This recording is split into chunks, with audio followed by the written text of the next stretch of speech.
কেবলমাত্র একমাত্র শুধুমাত্র সমস্ত সৃষ্টি জগতের আস্থা সম্পূর্ণ আল্লাহ সৃষ্টি করেছেন আমাদের সূর্যকে আল্লাহ সৃষ্টি করেছেন আমাদের জন্য, চন্দ্রকে সৃষ্টি করেছেন আমাদের জন্য, নদী নালা সাগর পাহাড় পর্বত সব আমার সৃষ্টি করেছেন, সব আমাদের জন্য।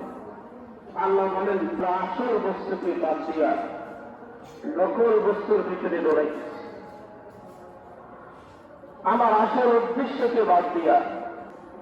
এমন একটা দিন আসবে যেই দিন তোমার সন্তান সন্ততি তোমার কোনো কিছুই কাজে আসবে না, কেবলমাত্র একমাত্র শুধুমাত্র যারা ভাইকের বন্ধু হবে।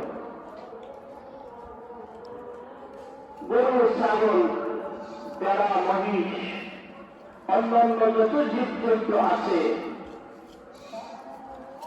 এগুলো তো আল্লাহ তাআলা সৃষ্টি করেছেন, ভবিষ্যতে এগুলো আল্লাহ তাআলা সৃষ্টি করেছেন, আবার মানুষকে আল্লাহ সৃষ্টি করেছেন।